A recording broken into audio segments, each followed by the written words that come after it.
Iya Male Ava. The Dave Hooker Show, represented by Banks and Jones, Tennessee's trial attorneys. Play to win, banksjones.com. Objective coverage. Hey, that's new. If we get caught, we're going to jail. The Dave Hooker Show, a presentation of Off the Hook Sports. YouTube, Apple, Spotify, and the free Off the Hook Sports app. I'm going to need to see some identification. Back to Dave Hooker. All right, should I make the case for Iya Male Ava yet? No, we've got a lot to get to today, but that's coming down the pike. Welcome to a brand new week. Thank you for tuning in. Tennessee to face Iowa in the Citrus Bowl. Did the college football playoff get it right? I guess that depends if you live in Tallahassee or not. And also, we'll be joined by Spencer Riley. He'll give us his favorite bowl game story. I have no idea where that's going, but it will be shenanigans. Also, his thoughts on the SEC championship game. I kept watching that game, and I said, could Tennessee win a game in this fashion, in this style? It was a physical between the tackles, not spreading it out, running type of football game. Of course, they ran shotgun and spread it out some, but in the end, on those third and shorts, I thought that was Alabama's strength over Georgia over the weekend, and they were able to get the tough yards. Is Tennessee ready to do that, or do they need a little bit more work? Transfer portal update. Boy, we got some names. I know everybody wants to talk about Walter Nolan, but how about Will Shepard? Also 3 Vols now in the transfer portal. We'll talk about them. And so we've got a lot going on, and an offer to an A&M transfer. Could that lead to Walter Nolan? And suddenly Peyton Manning is woke, I guess. Here we go. Caleb Calhoun, how are you, sir? Pretty good. Happy Monday, first Monday of December, Dave. I guess Advent has started, right? What is Advent? It's like the Advent calendar, the religious side of Christmas, the religious like Christmas calendar. Oh, okay. Like, is that from Bad Santa, where they pull out the little chocolates on the different days? Oh gosh, I haven't seen that movie in so long. I love how I bring up the religious side, and you go straight to Bad Santa. Straight to Bad Santa, which is you are such a heathen, Dave. How many of those movies out there do you watch and you feel guilty about watching it, and you feel guilty because you liked it? And I really liked Bad Santa. Oh, I don't feel guilty. I liked Bad Santa too. I'm just saying. I make sure I keep things secular when I'm watching Bad Santa or stuff like that. Yes, it is. It is comedy. It is just that. So here we go. Hit like and subscribe. The show represented by Banks and Jones. Play to win. It is time for today's tough question. It's brought to you by Andy Mason of AndyMasonRealEstate.com. Today's tough question. Take a side. Take a stand. The Dave Hooker Show, a presentation of OffTheHookSports.com. I'll be honest with you. I was surprised Tennessee made the Citrus Bowl.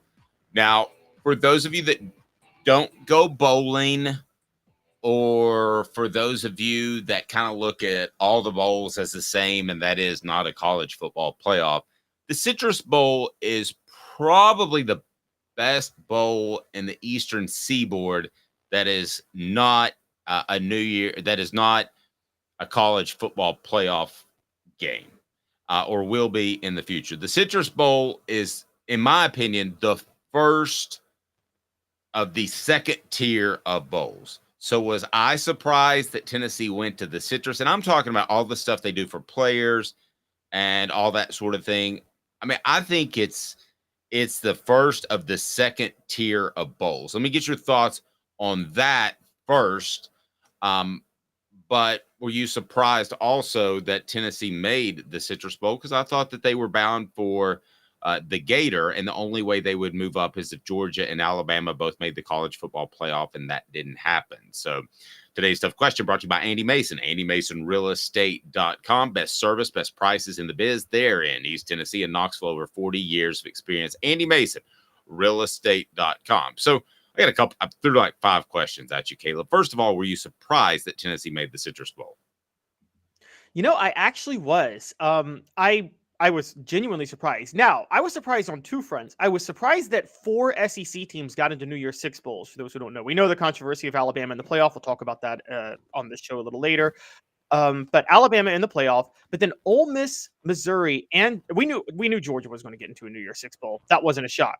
But Ole Miss and Missouri both getting in was a shock. That all of a sudden, the scenario that Jimmy had actually laid out for us last week about Tennessee versus LSU, where LSU would get the better bid, but they may want to go to a different bowl for recruiting purposes.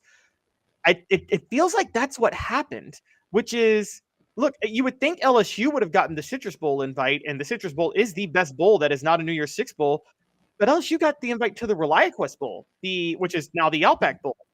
And Dave, we talked about this last week for a minute because LSU's 9-3, Tennessee's 8-4. By any reasonable metric, you would consider LSU a better team than Tennessee this year. But Yes. I wonder if fan support had something to do with it.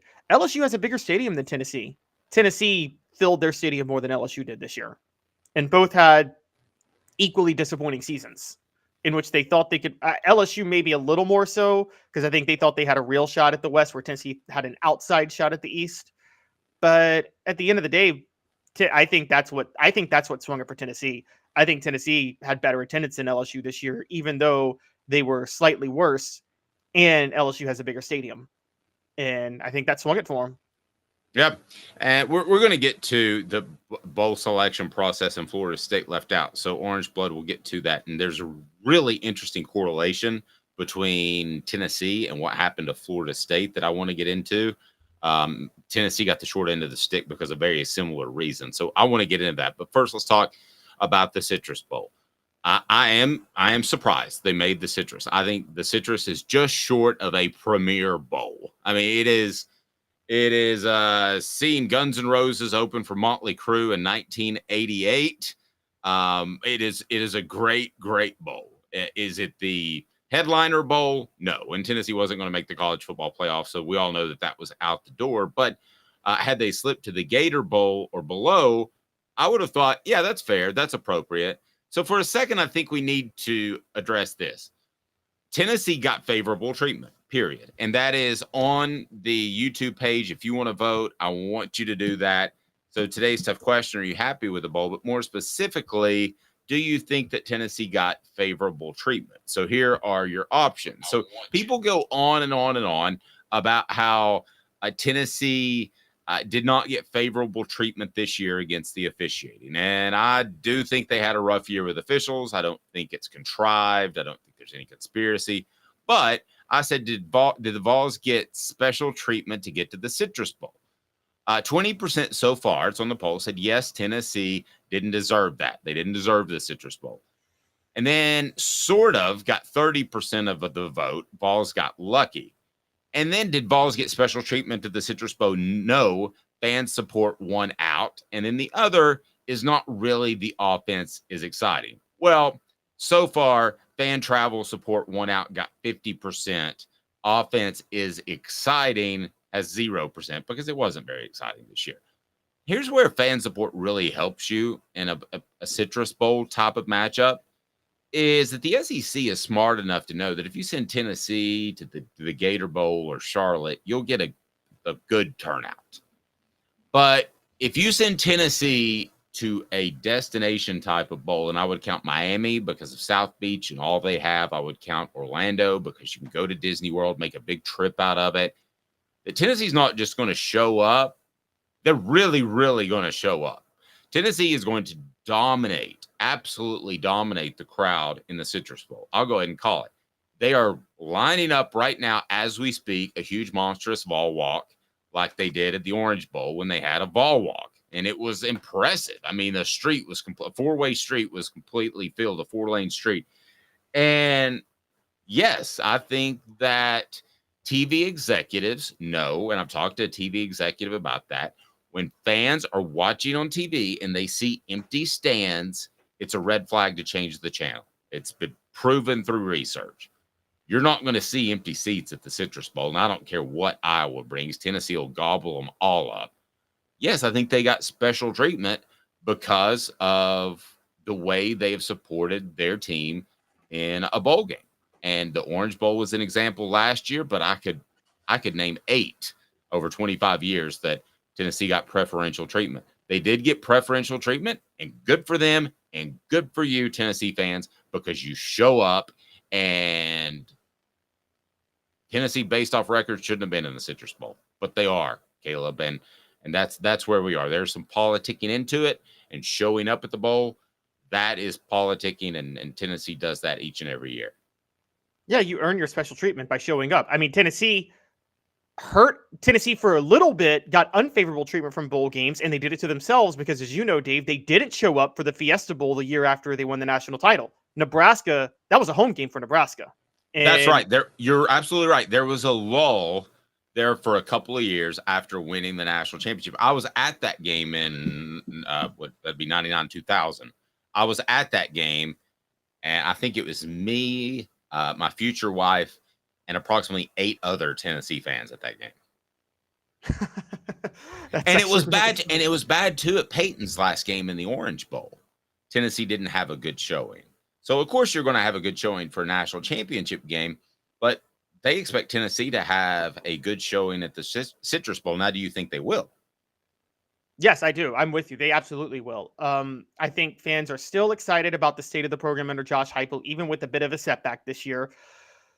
I also think that one thing that's going to help, for those who don't know, Iowa fans, even though they won the West this year, the program is very stale. Fans aren't happy up there with the state of the program under Kirk Ferentz. They feel like they're just stuck in neutral. Kind of how Tennessee felt, even though, remember when Tennessee won the East in 2007, Dave, to play LSU for the title? But even though they won the East, many fans still felt the program was stuck in neutral under Fulmer, didn't they, at the time? Yes. Yeah. That's where Iowa feels under Kirk Ferentz right now. They're not, after getting blown out by Michigan and knowing that they're 10-3, but that's because they played in the Big Ten West, which is one of the worst divisions in football. They're not that excited about going to Orlando for the Citrus Bowl. They're just not. They know for a fact they're not going to compete for a national title over the next 3 years, whereas Tennessee has hope.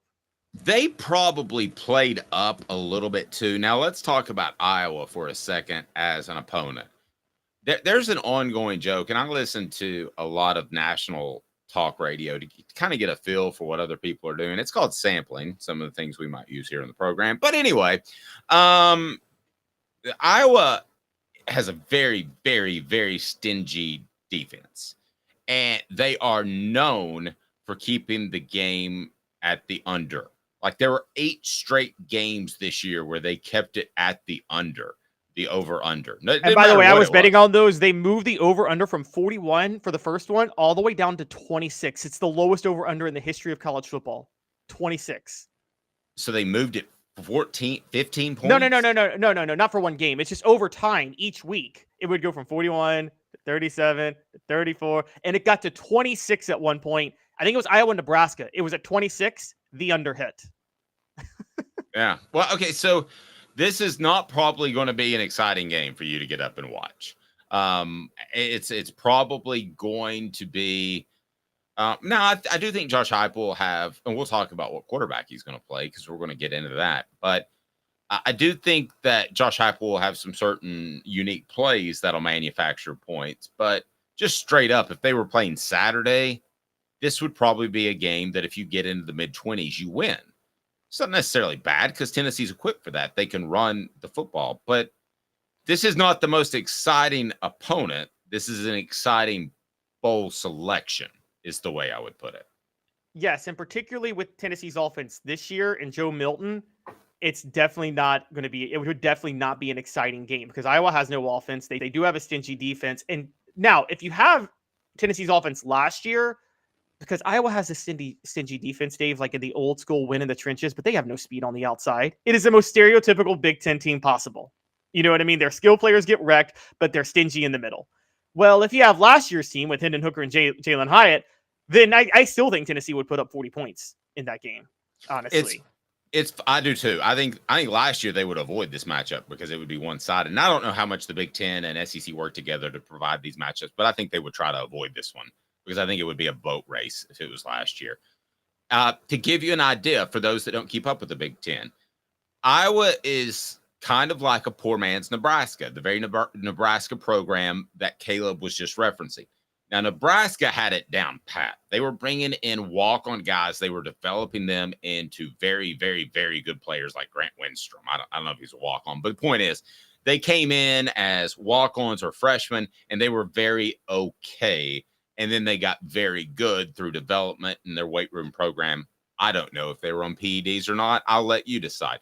But the point is they got a lot better.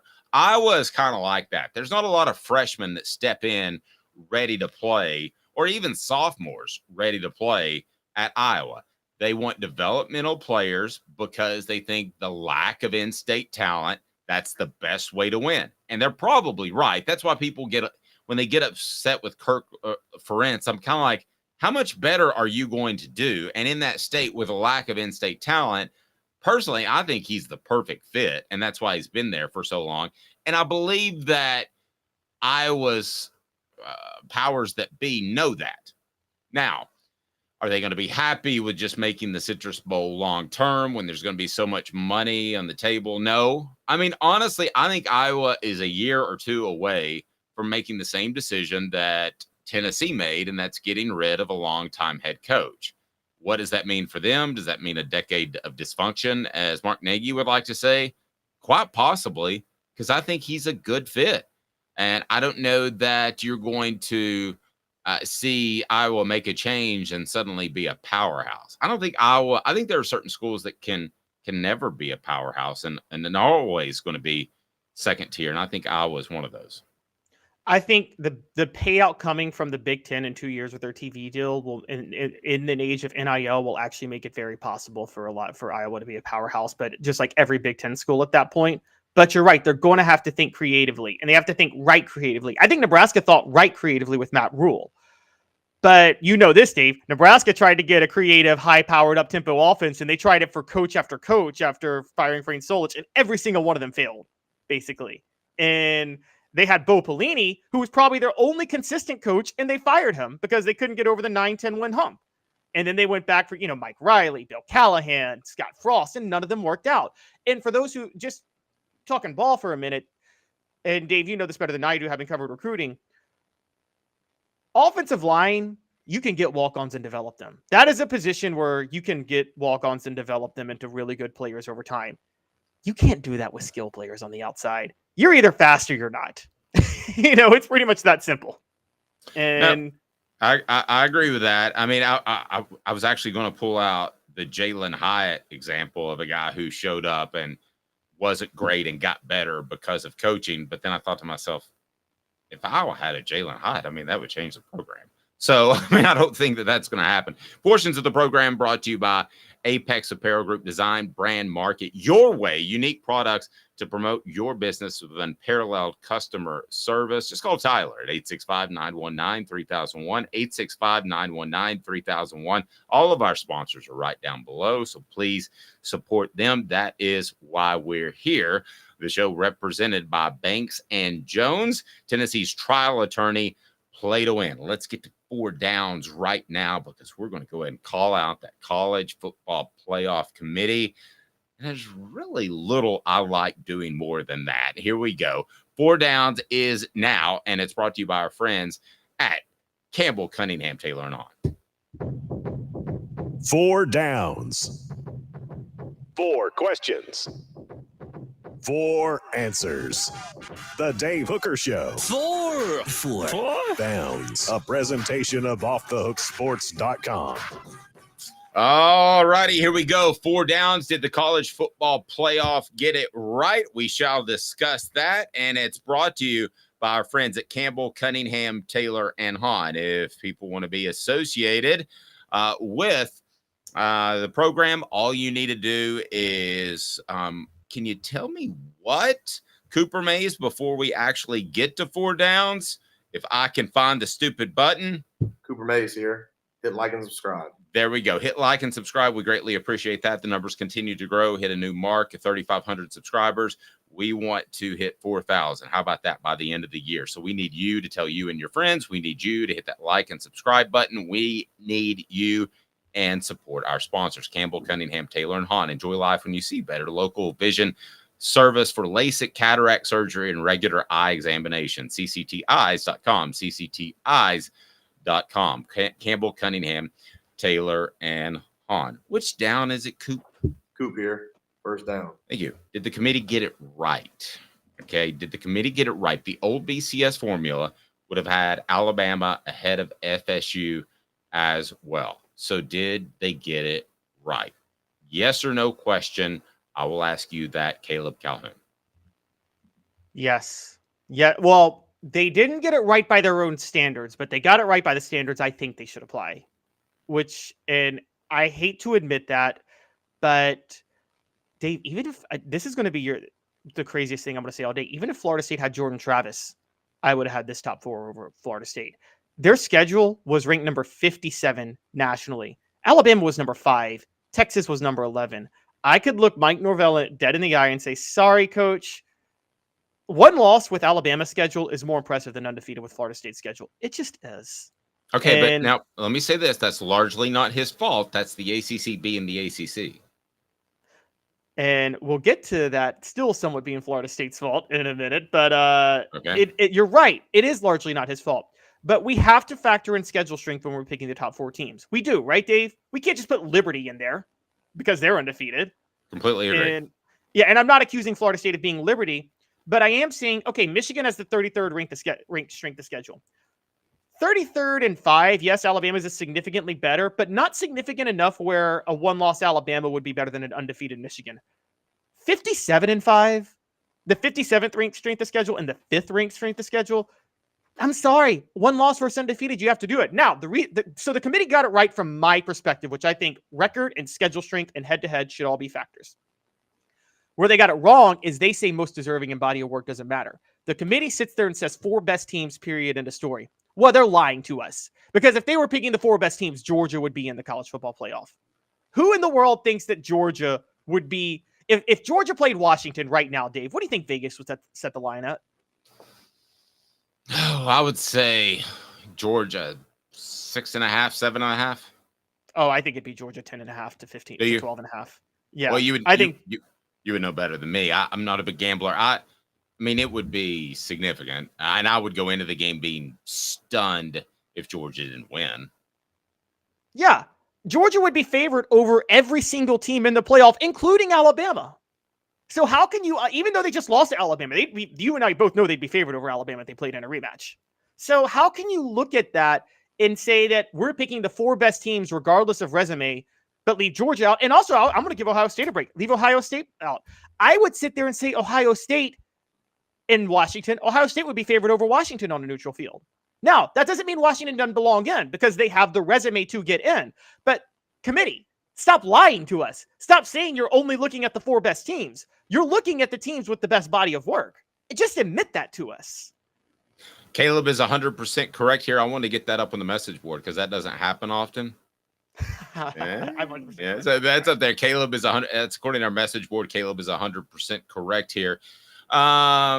Listen, if Jordan Travis is still healthy, there's no way in creation that Florida State should be left out.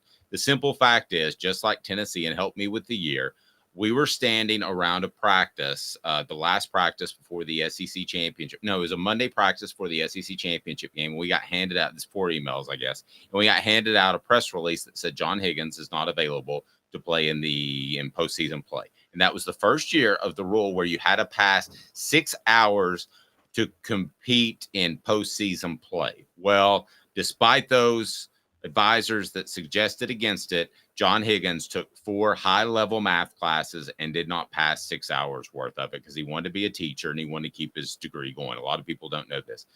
Tennessee was the 65th team on a 64-team playoff. They did not make the NCAA. We're talking the men's basketball NCAA men's basketball, by the way. Yes. Men's basketball. They did not make it partly because of John Higgins. Now, they had also stumbled down the stretch, but I was told that Tennessee was the 65th team on the chalkboard. They would have made it had it not been for John Higgins. So the bottom line is this is a TV show. Jordan Travis not available. You should absolutely factor that in. And I'm sorry for him. I'm sorry for Florida State, but I want to see the best games. And without him, they come limping in and they're not going to advance past the semifinals. That's a factor. And also last year's TCU game certainly didn't help because they don't want a repeat of that Georgia TCU in the national championship game. But Dave, I would ask you before we move on, just real quick. So do you think it's a mixture? Do you think they're mixing in best teams plus body of work? I mean, they say they only look at 4 best teams. And the debate is best teams, body of work. You would say Florida State has the body of work, but they're not a good enough team because Jordan Travis gets in. But I think if they're looking truly at best teams, well, Georgia and Ohio State would be in. So I'm guessing what you're saying is it's probably a split the baby moment, right? They're trying to mix in best teams and body of work, use both formulas.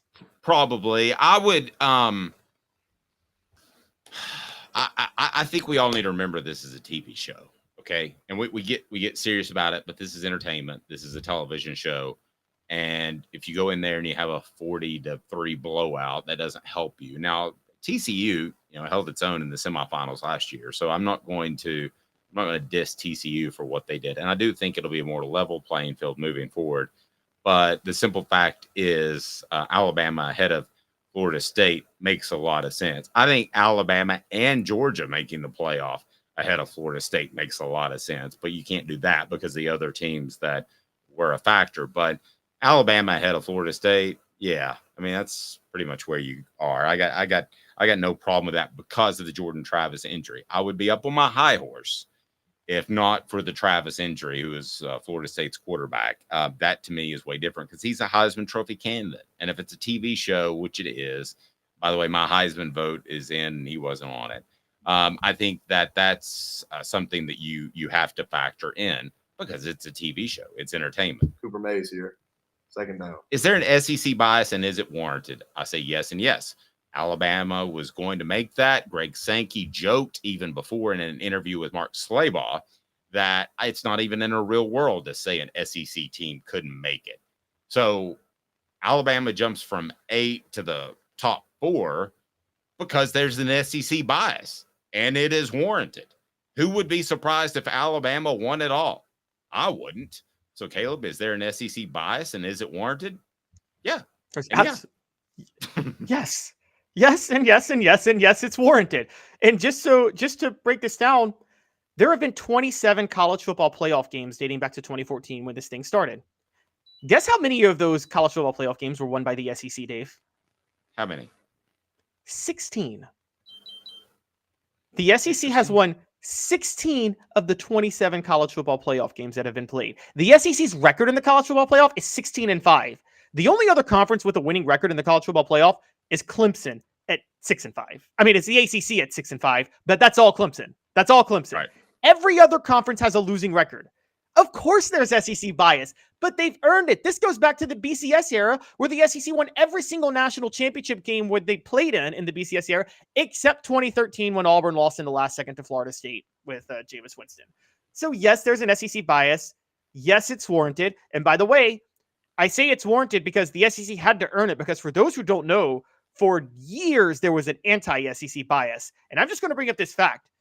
From the start of the BCS era in 1998 to now, there's only been one team from a BCS/Power 5 conference to finish the regular season and postseason undefeated and not have a shot at the national championship.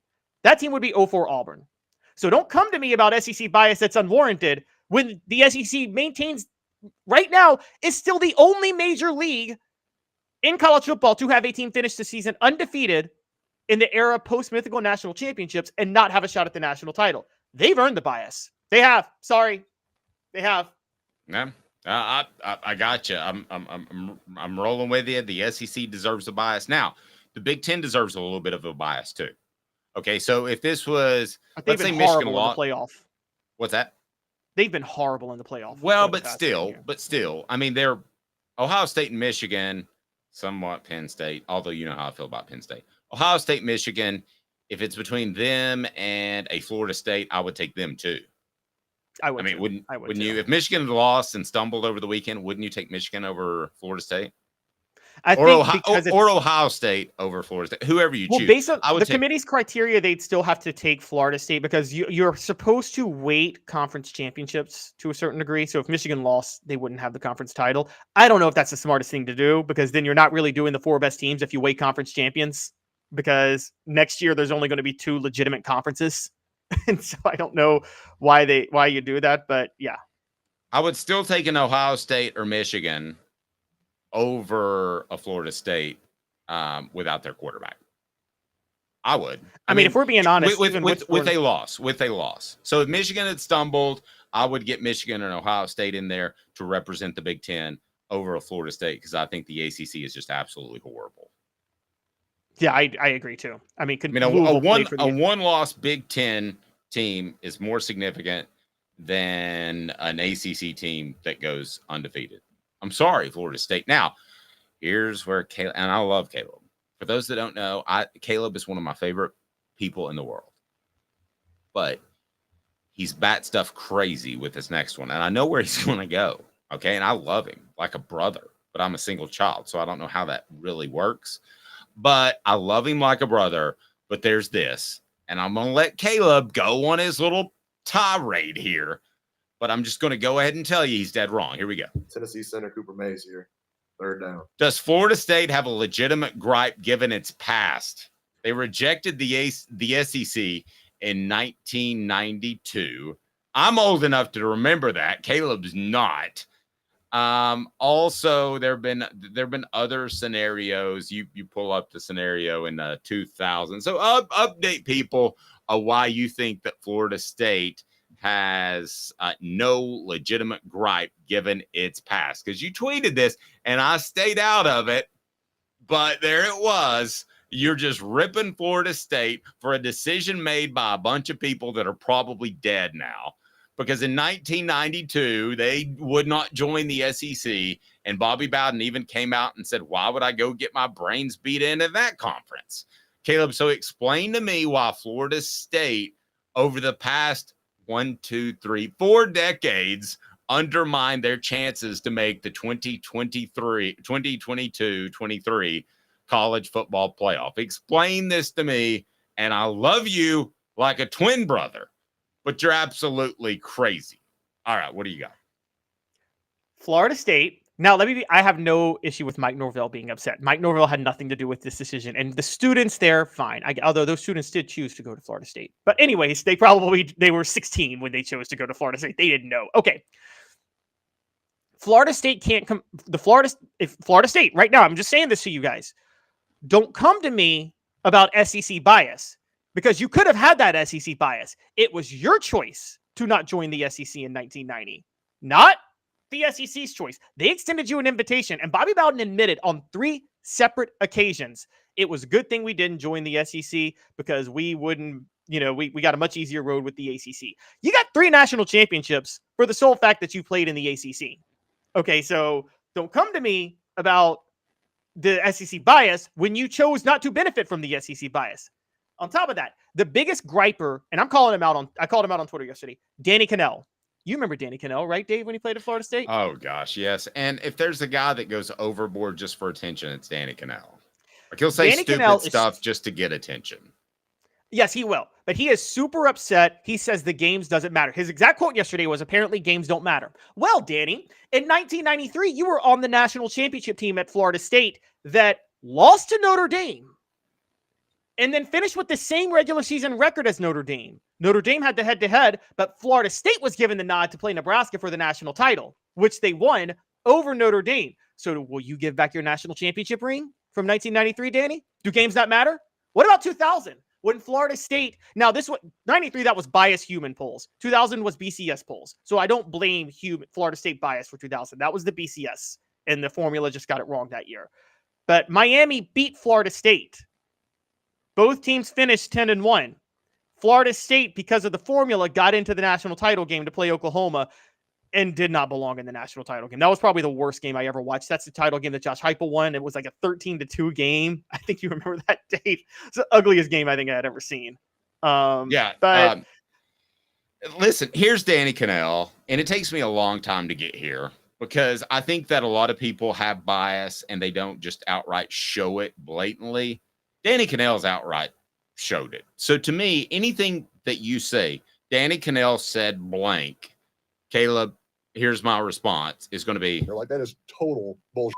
I don't even care what he says, because Danny Cannell does that whole well, Florida State should have made it. The games don't matter. And he has an argument this time around, but he'll say other stupid stuff about Florida State and the SEC where he's just trying to get attention because he doesn't do his homework. Like, who's the guy that ran out of bounds that's so good? He's so good on TV, played for the Lions. He ran out of bounds.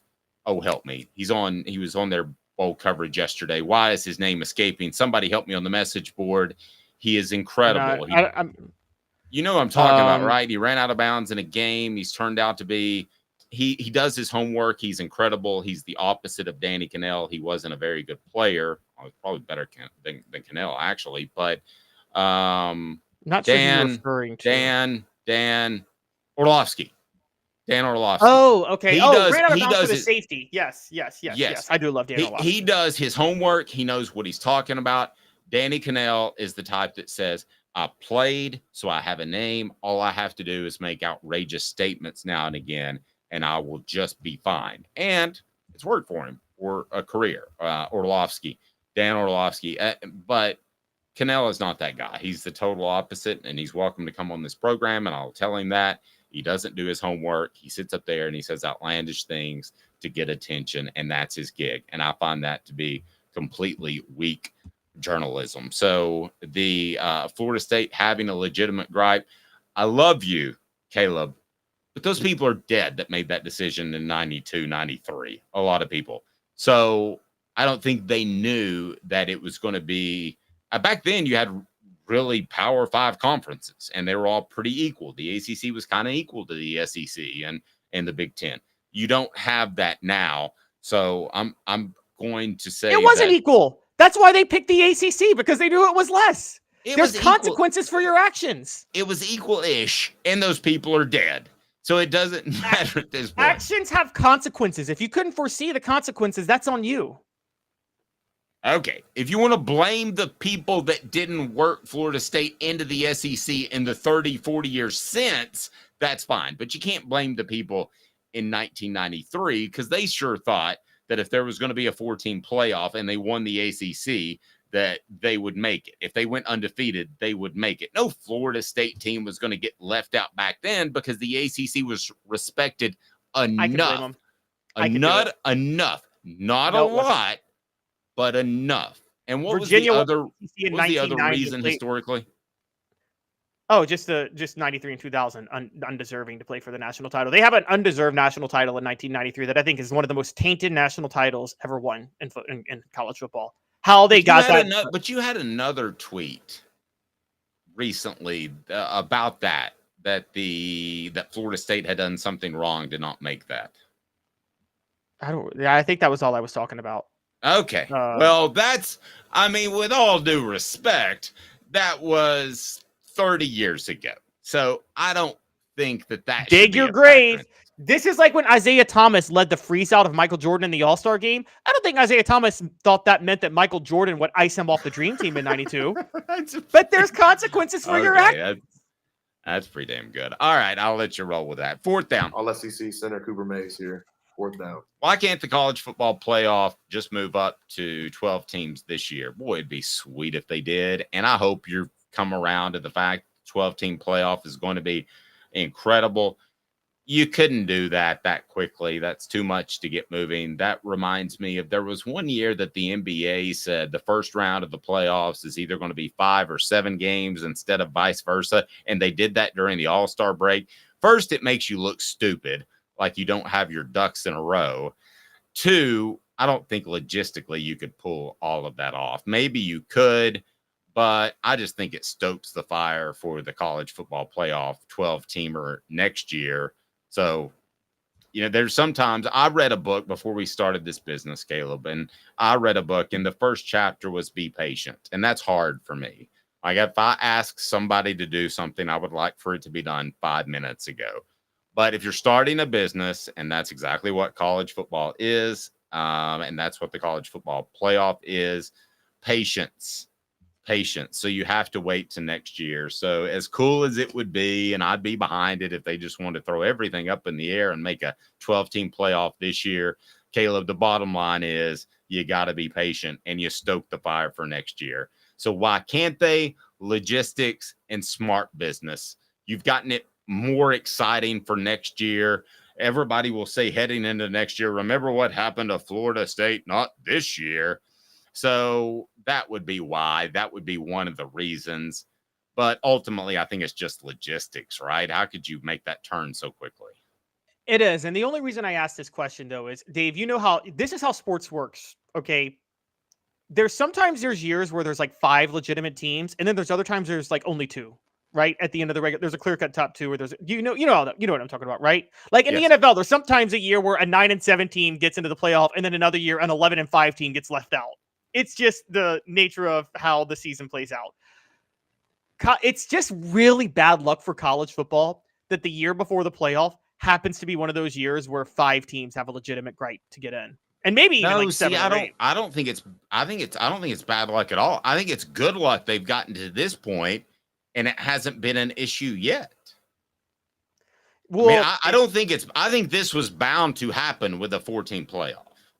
Yeah, I agree. You're right. They've been really, that's actually a good point. I'm just saying it's bad. If it happened in 2017, though, we all would have forgotten it. It happened the year before this is going into effect, though. And I guess that's where I'm at. Because put it this way, the BCS, when it was still 2 teams, the 2009 season, Dave, remember when there were 5 undefeated teams at the end of the year? Florida, Alabama, Texas, Cincinnati, Boise State, and TCU were like the 5 undefeated teams. And then, but in 2013, the year before the college football playoff started, college football got lucky. It was a clear-cut Auburn and Florida State should be playing for the national title. There was nobody else that had a gripe. And so there was no debate. Last year, I thought there were only 2 teams that had a gripe. And now I know Michigan lost the playoff game to TCU, but Michigan and Georgia were the only 2 teams to finish the season undefeated. There should have just been the BCS last year, and those 2 played for the national title. No playoff, honestly. So I just think it's unlucky when you have 5 teams you have to separate from versus 2. But you are right. They're lucky that it hasn't happened before now. No, see, I don't think it's unlucky. I think 5 would happen and more years than not. I think 5 legitimate arguments would be out there like this year, more years than not. Now, that hasn't been the case, and I thought the college football playoff has been very lucky in that they haven't had a really tough decision to make. But I think 5 would be the regular. I was an 8ist forever because I didn't think the 9th team had a real argument. Listen, if you can't get to 8, too bad. I'm fine being a 12 guy because certainly if you're 13, don't say, hey, I'm Oklahoma. I'm 13. I deserve to get in. No, if you can't make it to 12, then I'm sorry. That's too bad. Again, 4 Downs brought to you by Andy Mason, AndyMasonRealEstate.com. Over 40 years of experience, AndyMasonRealEstate.com. Best prices and the best service when it comes to real estate right there in East Tennessee. So in the end, I'm just curious, Caleb. This is not one of our 4 Downs questions brought to you by Andy Mason. But if there were a 5th down. All SEC center Cooper Mays here. 4th down. Fifth Cooper. Missouri, Colorado, 1990. Yeah, who would have been your 4th?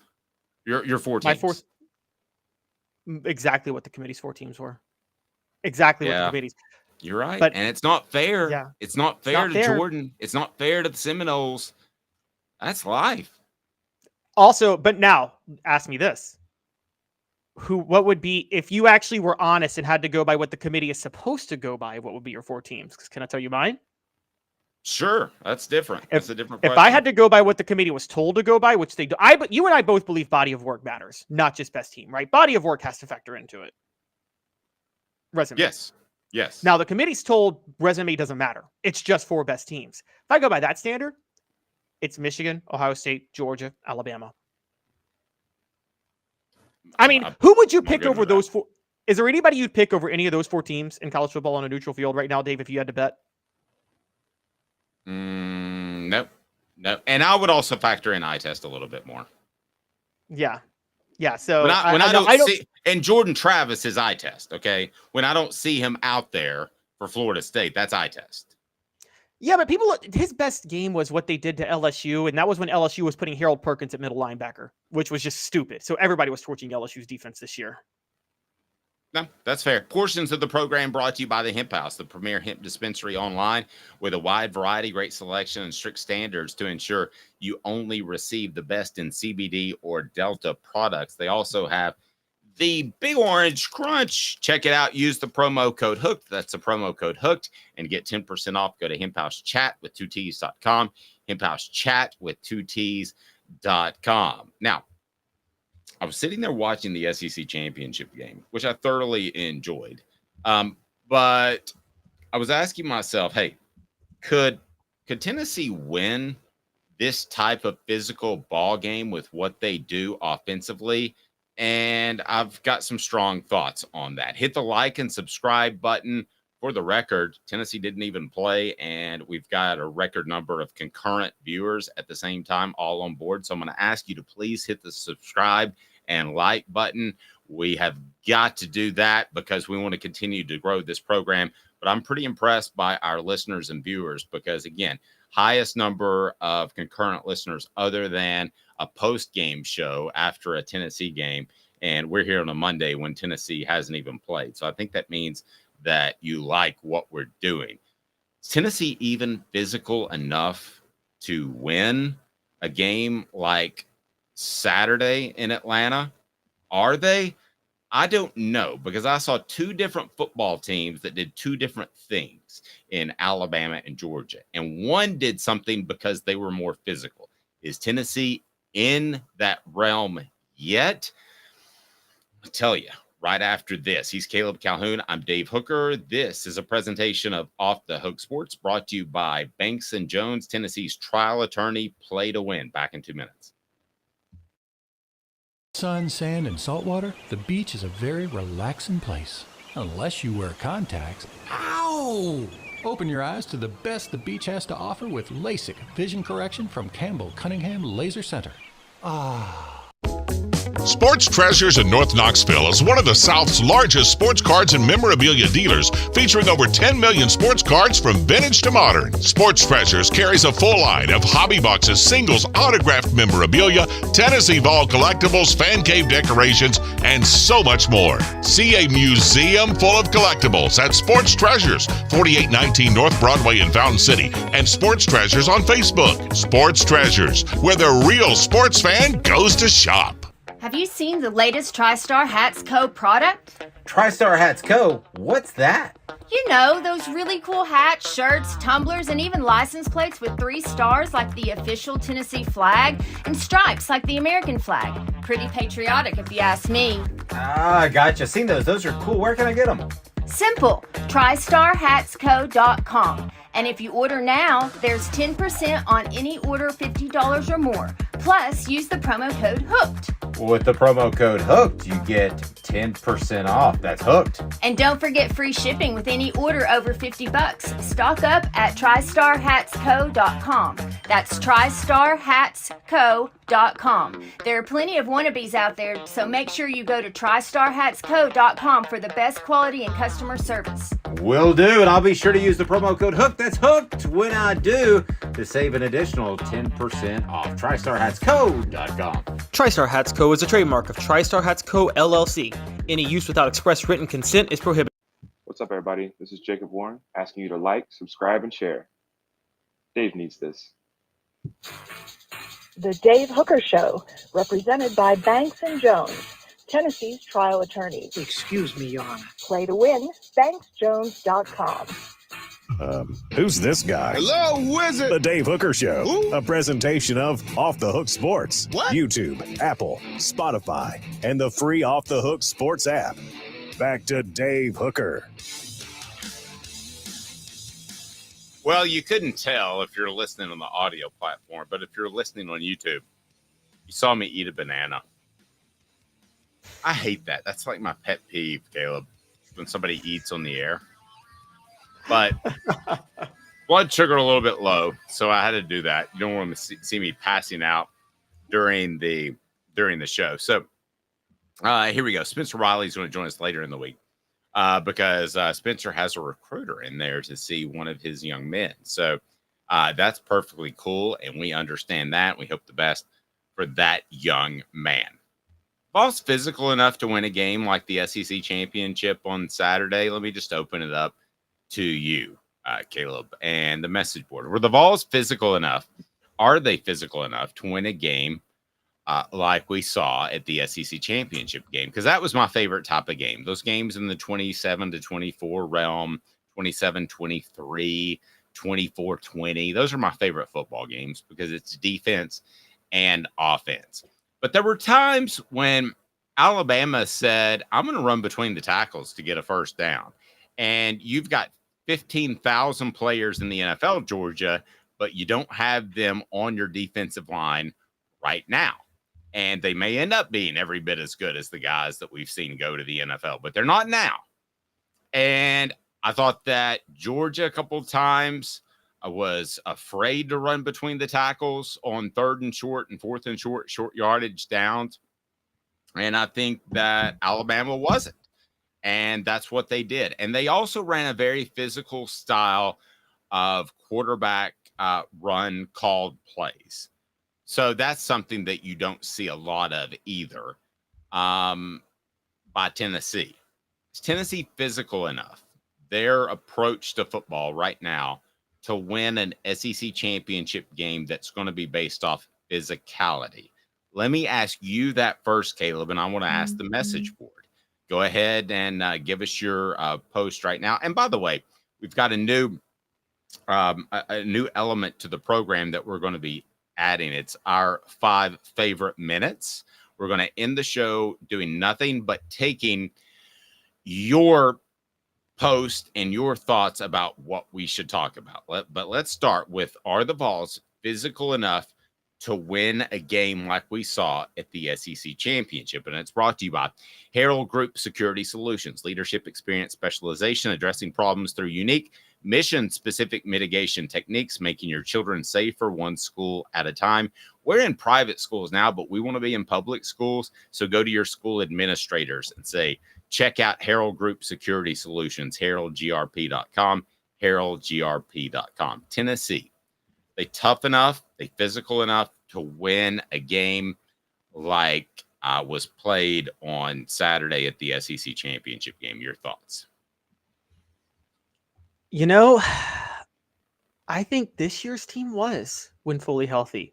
I don't know if they were good enough, but I think they were tough enough. I think you're underselling their toughness, Dave, because that Texas A&M game, whatever else Texas A&M flaws were, and they had some flaws, but they were tough. That was a tough physical football team constructed like Alabama, Georgia.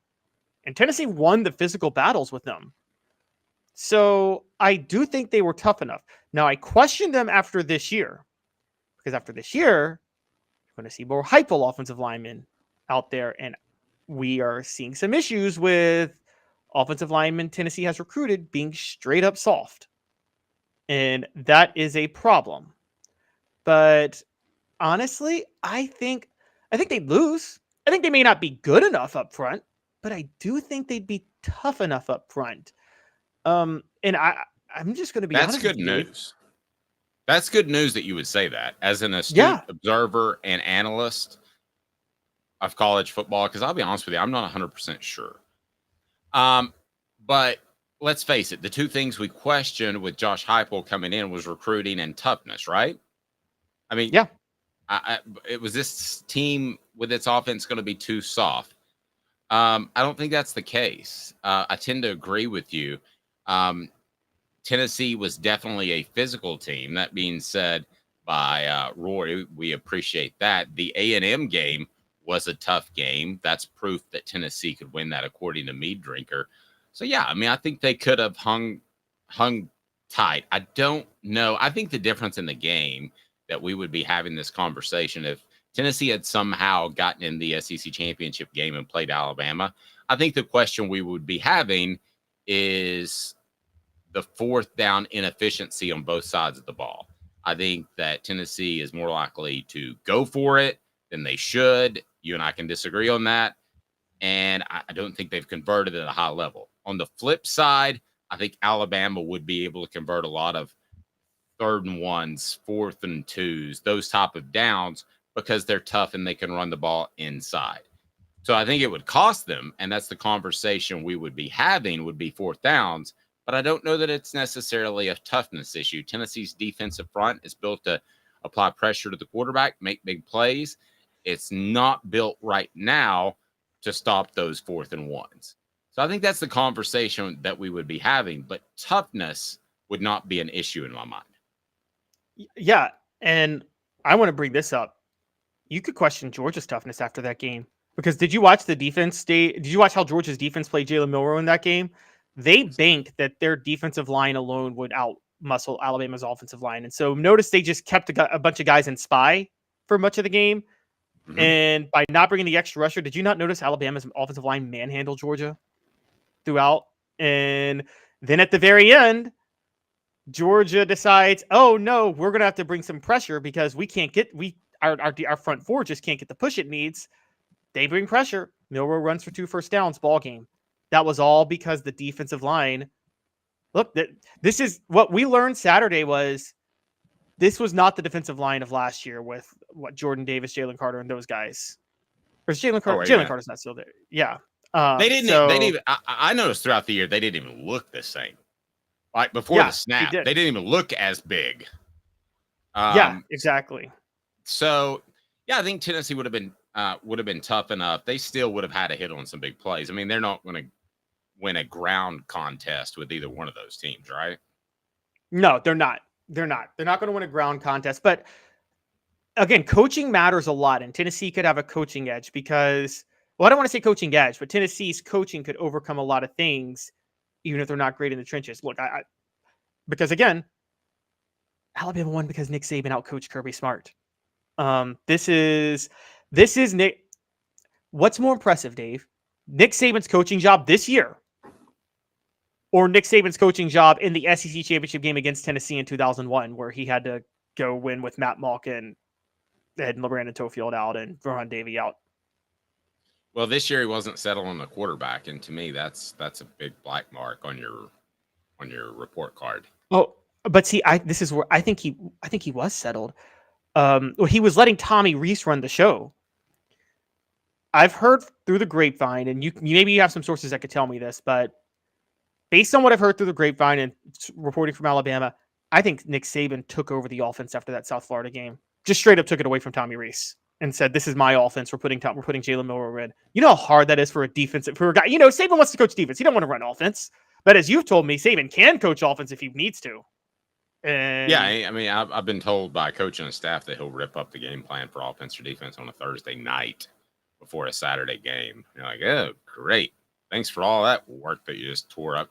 He could be, he could stop right now and be known as an offensive coach if he wanted to. Say, I'm not even going to touch the defense just to prove everybody wrong that I'm a defensive coach. Yeah, I think he knows ball inside and out. And Darla says it. Defense, a difference once again was Nick Saban, plain and simple. I thought it was.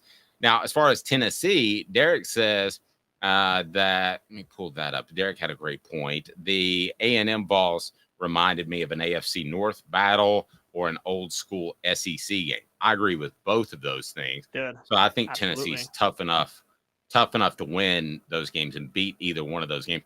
Now, that doesn't mean you want to do it 100%, Caleb, in their style, but all it takes is a conversion on a 3rd and 1 or a 4th and 1, something along those lines to change the tenor of the game. And I think Tennessee could certainly do that. Yeah. And by the way, just last year, Tennessee was significantly tougher in the game against Alabama that they won. Like that, Tennessee won because they were tougher. Honestly, remember how badly they dominated the trenches, Dave, in that one? Bryce Young was the only reason that game was close for Alabama. And so I think that they're definitely. You're right. I hadn't thought about that. I'm sorry to interrupt. You're right. Tennessee, if you'd have watched that game, the Tennessee-Alabama game last year, and it had been, let's say, black and white, and you couldn't tell the jerseys, you would have thought Tennessee was the more physical team and pushed Alabama around on both sides of the ball last year. Tennessee easily could have won that game by more than a field goal. Absolutely, they could have. There was a touchdown pass that was just missed by Hendon Hooker. There was the pick six. I mean, that was Bryce Young was Tennessee won that game. That's like one of those games, like sometimes you watch a Super Bowl and you're like, the losing team should have the Super Bowl MVP because he was the best player on the team. Bryce Young was the MVP of that game. It's just Alabama lost. Yep. Smoky Mountain Red said the puke set the tone for that game. And you're absolutely right. You know who the only player to win the Super Bowl MVP on a losing team is? Played for Dallas, right? Against the Colts in Hollywood Henderson. All right. I didn't know the name. I just knew he played for Dallas at the time. Yeah. Yeah, Tom Brady should have been Super Bowl MVP in 2017, even though they lost. Where he threw for 500 yards and the Eagles still won. The one that Nick Foles won MVP. Yeah, I wouldn't have had a problem with that, with Tom Brady winning that as well. So, Tennessee, will they continue to be physical enough to play in the SEC and potentially win an SEC championship game? That is probably a more difficult question. Tennessee was very physical in 2022. Was physical in 2023. They had the Cooper Mays injury to deal with. But there are some younger guys, and I don't mind saying Addison Nichols is one, that I wonder how much they're developing. I think it's, you have to have some guys who are invested in the program to be tough players when it's really difficult, when the sledding gets tough. And I don't know that the transfer players are going to bring you that more oftentimes than not. You? It depends on why they're transferring. And we'll obviously get into the transfer portal later in the show. But if you're transferring because you aren't playing at your school, then yeah, you're not going to be tough enough typically to play at another school. I do believe that. But if you're transferring because the school's in turmoil, or you're at a smaller school, maybe. I mean, it all of that really, really depends. I think, Tennessee's added some more offensive line in this class. There is a question about 2024. But, Dave, you've covered a lot of people, haven't you, that they were soft, and then when it came time for them to start, they flipped a switch, didn't they? Yes, and I think effort and toughness can sometimes be questioned when you're not sure what you're supposed to do. I think if you don't, when you're not going to be the starter. Well, yeah, but I think it's as simple as if you're an offensive guard and you don't know you're supposed to step with your left foot and you're unsure of the play call or that sort of thing. I think it can look like an effort or toughness thing, which I don't think is fair. I don't think that's the case all the time. The Hemp House, the premier hemp dispensary online with a wide variety, great selection, and strict standards to ensure you only receive the best in CBD or Delta products. Go to hemphousechatwith2ts.com, hemphousechatwith2ts.com. Use the promo code HOOKED and get 10% off. And we would greatly appreciate you supporting our sponsors because that is why we are here. And let's get everybody mad because it's going to happen. What the? What was he thinking? Release the hounds. The Dave Hooker Show. Keep cool. A presentation of offthehooksports.com. Tennessee would be better off in the bowl game without their starting quarterback. Just going to let that sit for a second. If Joe Milton decides not to play or he's nudged not to play, this game becomes 100 times more interesting from a national perspective, from a Tennessee fan perspective. Be honest with me. When you are getting ready to hit that enter button, it's not about Joe being nice, but when you want to post on the message board and you're just about to hit return and think, am I being nice that I want to see Joe Milton one more time because he's a great guy and he's good for the program? I really want to see a full month of practice and a full game with Thank you. There is no question. And this is totally a different answer than I would have given you 10 years ago. What are the chances Joe Milton can go out there and get hurt in a bowl game? And all he's got going for him is physical attributes. If he gets hurt in a bowl game, it's going to kill him in the NFL draft. You don't want that, do you? If he goes out there and plays great, what does Tennessee get? Nothing. A win over Iowa.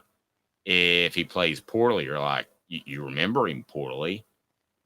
And it's one of the situations, unlike when Christian McCaffrey started all this, and there was another player too. But when they started skipping the bowl game and foregoing the bowl game, people thought it was a terrible thing to do. And I thought it was very unsportsmanlike. But now I've changed my tune on that. And I think Joe Milton would be best served. I think Tennessee would be best served if he just cruised on. He can go ahead and drive up to Indianapolis now. It's not that far of a drive, and get ready for the NFL Combine if he gets invited. Or I guess he would go to Mobile first for the Senior Bowl, which he did get invited to. So What the H, brought to you by Rick Terry Jewelry Design. They want to be your jeweler, looking for affordable game day jewelry. How about the Fire Opals? A Tennessee tradition, rickterryjewelry.com, rickterryjewelry.com. Am I crazy? Just go ahead and go Nico. Just go ahead and make the move, whether Joe has to say it or whether Josh has to say it. Somebody's got to say it. Oh, this is so difficult for me. I've been pushing for Joe starting all year, but you're right. Your bowl games are now with bowl practices and early enrollees. You're already planning for next year with bowl, unless you're in the college football playoff. I mean, you really are. Dave, you and I know. Here's where this is a little bit trickier. Josh Heupel was prepping for next year during the season. You're the one who told me he was giving Nico 50-50 reps.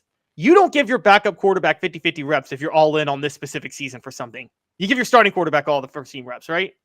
And this wasn't an in case Milton gets hurt. This was, I want Nico to get more and more experience now for when I'm going to start him next year. His future, he's leveraged everything on Nico in the future. I said it last week, and I get what you and Jimmy Hyams were telling me that, this gets out, but you find some workaround way to get Joe Milton to opt out and make it seem like it was his idea to opt out. You bribe a couple of scouts to come in and say, hey, Joe, you come work for us in the weight room for a couple of months and we could really boost your draft stock, but you got to opt out of the bowl game. You do something like that. It's a very touchy situation because Joe Milton is one of the fan favorite. He's one of the players' favorite players. I mean, he is a leader on the team, whether you like him or not, whether you like his leadership, which is different from Hendon Hooker. Hendon Hooker was more businesslike. Joe's more, hey, let's have a good time. Whether you like all of that or not, the one thing you don't want to do is you have this really good culture, and you don't want this really good culture to turn because you push Joe out the door. That's why it's so touchy and so difficult. A lot of things I think that I could do as a football coach, as well as a lot of football coaches. This is not one that I would want any part of. I would not want to be a part of that conversation. I would let Joe Milton lead it. If he says he wants to come back, I would say, oh, great. That's awesome. But I wouldn't mean it. And I would welcome him back. Boy, if he wanted to go pro, I wouldn't lose any sleep in December. This is the so there's two types of ways coaches lose games. One is the one you and I always talk about, the football IQ, the stupidity, just the stupidity factor where coaches just lose games. There is another one that doesn't have much to do with intelligence. It has to do with how well they connect with players and how willing players are to play hard for them and how they can, connect with them in that way. This is where, honestly, if Ed Orgeron were head coach, you'd have faith in Ed Orgeron. He'd know how to do this, right? He could convince Joe to go to the NFL and make it seem like it was his idea, and Joe would still love him and the team would still love him. Sam Pittman could do that too. And people like that. You probably know this. Before the discipline issues hit, Phil Fulmer could do that, right? He connected with players pretty darn well and had them still going all out for the program in that way. So would it be better for Tennessee's program to go out there and, okay, let's factor in Iowa's defense, which is very good. For Nico to go out there and complete 18 of 24 passes for 260 yards, 2 touchdowns, no interceptions, and lose by 3, as opposed to Joe Milton go out there and be 32 of 38, throws for 360 yards, and Tennessee wins by 14. Which would be better for Tennessee's program? A close loss with Nico or a big win with Joe? The close loss with Nico. The reps matter. I know people say they don't believe reps in practice matter. I know last week, and Ragatha.tom's going to go off on me on this because I still say in-game action is overrated. I don't say practice reps are overrated, though. So the reps, practicing 100% of first-team reps with the team, Dave, for a whole month. That's a big deal. No, it is. And Derek brings up a good point, protecting your investment. That's the other thing. If you don't think Joe's ready, then don't run him out there against anybody. I think we Yeah, Nico. And I think both of us agree with that, right? I mean, I've been told that he's been ready for about 2.5 months. So if that's the case, I would do that. Now, Smoky Mountain Red brings up an interesting point. When I say this, it will sound worse than what I mean. I feel Heupel knew this would be a transition season, and Joe was the lamb led to the slaughter with his weak offensive line. But it wasn't supposed to be weak, though, Smoky Mountain Red. Not with Cooper healthy. It wasn't supposed to be weak at all. Josh Heupel tried to force Cooper out into practice and force him out and not have him get a procedure done because he was so scared of Cooper being hurt. We know how much he valued Cooper Mays in that way. The question is actually next year with the offensive line, not this year. That's what I thought. Yeah. Yeah. So I don't think now he did know this was a transition year. Joe was led to be the lamb to slaughter because Joe only got 50% of first team reps. So I think there might have been, because of that, some chemistry issues at times on the quarterbacks jiving with the players. Dave, you know that happens all the time. Not that they don't love Joe. You can like a player, rally behind him, but because you don't have enough reps with him, you guys aren't on the same page on the field a lot of times. And I think that might have happened. Yeah, and we got a note. Pass protection wasn't good for Tennessee. Well, I mean, Tennessee was second in the SEC in sacks allowed, so it wasn't horrible. I mean, it wasn't terrible. I thought there were times that they had issues, but especially if you take out the first couple of games where Cooper wasn't available, pass protection was pretty good. That's skewed, though, because of all the quick screens Joe Milton threw that basically count as long runs. True. And, there were not enough downfield passes for him to get sacked. Let's be honest on that. Agreed.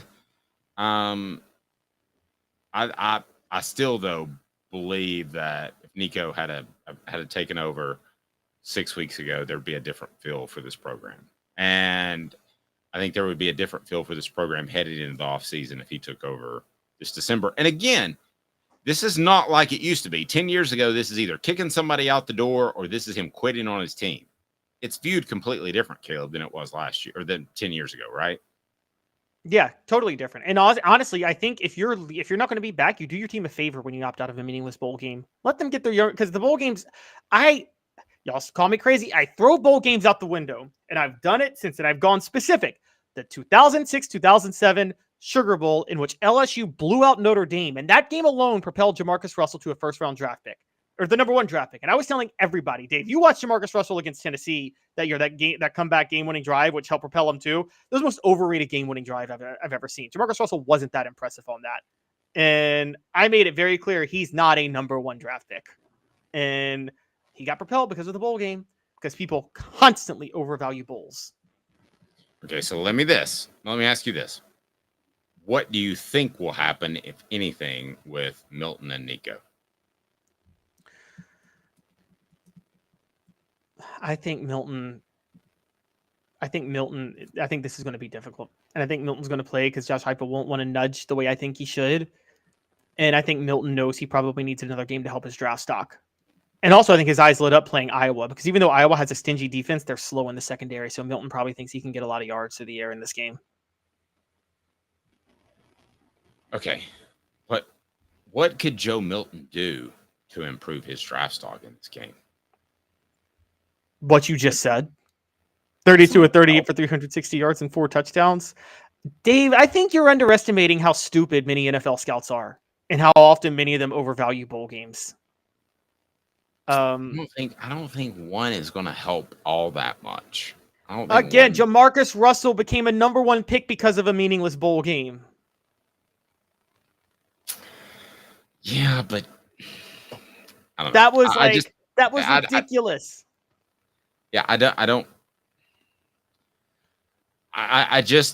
There were things I saw from Jamarcus Russell, and you brought up his name up, and it's the best comparison I can think of too. But there are things that were brought up with Jamarcus Russell where I look at and I say, well, hey, I saw some touch from him. I saw some accuracy from him. I think Joe Milton is a far less prospect in the NFL than Jamarcus Russell coming out of school. Now, we know what we know now with hindsight 2020, but would you argue with that? Yeah, I probably would. I'm not going to lie. I probably would.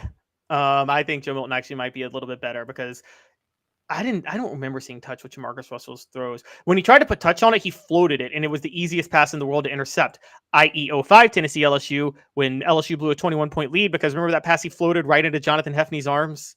Yep. I mean, I don't think Hefney moved that whole play. And Jamarcus just floated it right into his arms.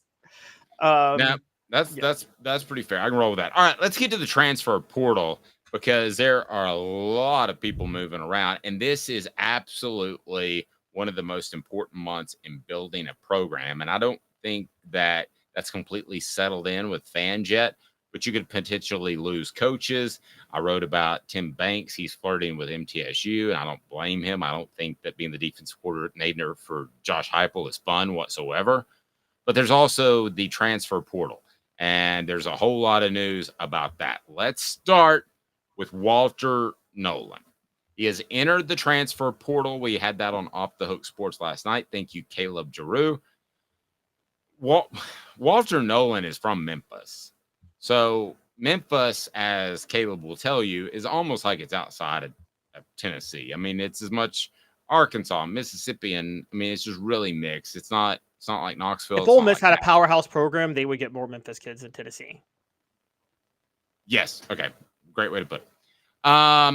So it's just because he went to Powell High School and I went to Powell High School doesn't mean that he's coming back to Tennessee. But the fact that he enters the portal is, let me ask you this, very newsworthy, somewhat newsworthy, not newsworthy. And this portion of the program brought to you by Don Self, State Farm. Customer service still matters. State Farm agent Don Self and his team take customer service seriously. For well over 40 years, they've built their business and reputation on taking care of their customers in Collegedale and Ooltewah, as well as the greater Chattanooga area. DonSelf.net.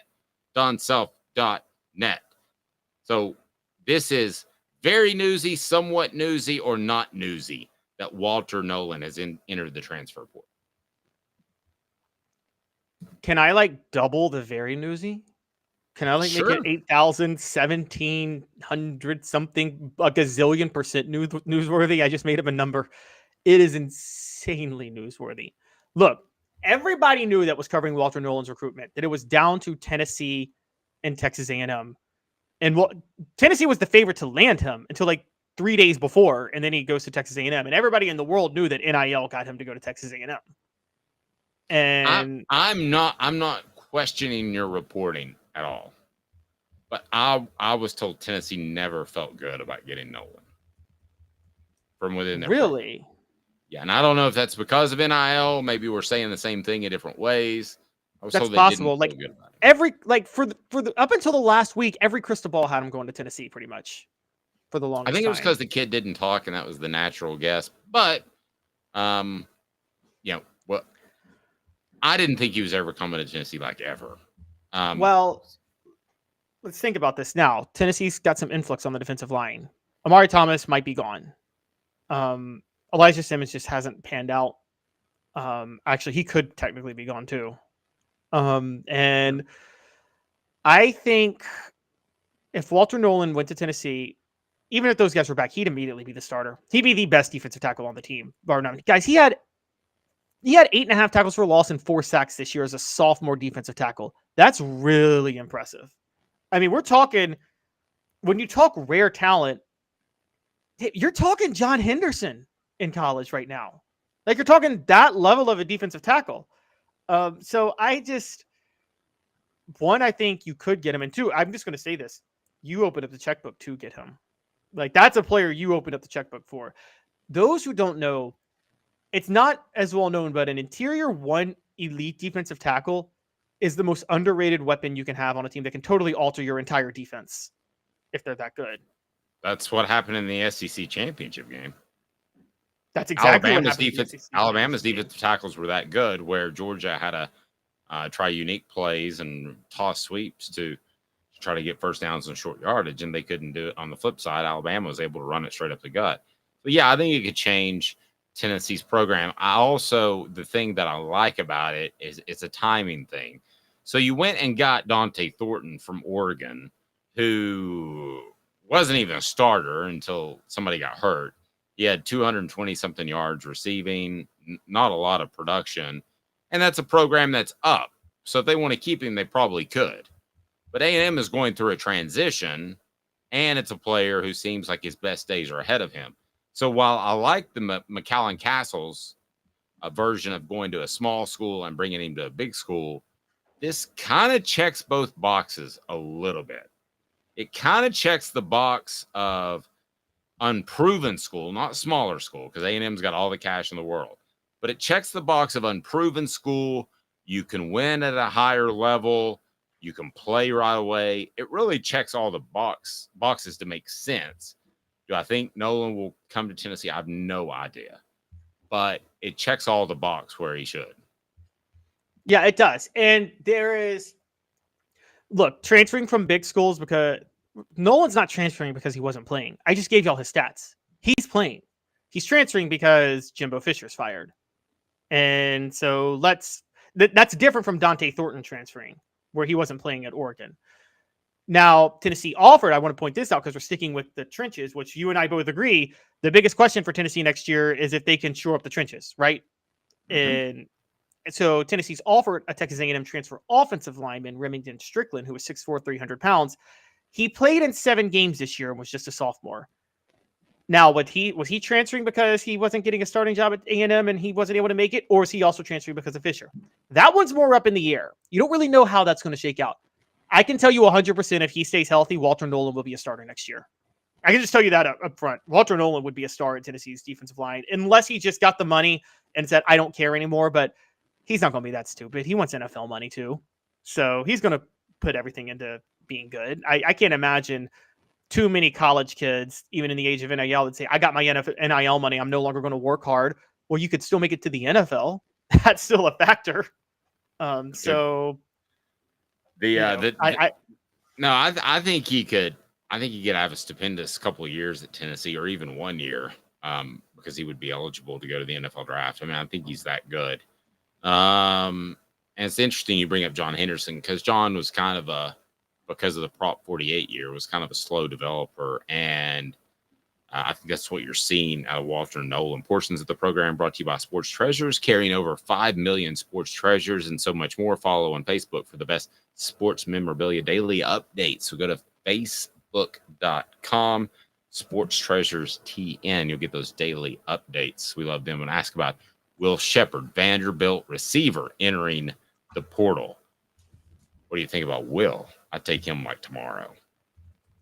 Do you think Tennessee's struggling at receiver right now? I mean, I will say Will Shepard's another wideout. He's 6'3", 190. I think Will Shepard could offset Ramel Keaton, which is going to be a tough guy to replace. Like, with Ramel Keaton's being hurt this year, really hurt the passing game. You want that possession, reliable receiver on the other side at wideout.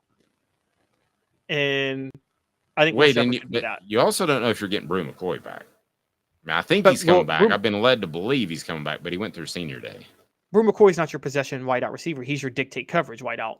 You still need somebody on the other side. But you're getting to the point with Nimrod and Webb. You just need to have playmakers. Yeah, but if Brew McCoy's the playmaker, you still need the possession guy on the other side. Nimrod and Webb haven't even proven they can be the possession guy yet.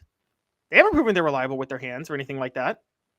Brother, I'm taking him. I mean, you don't have to convince me.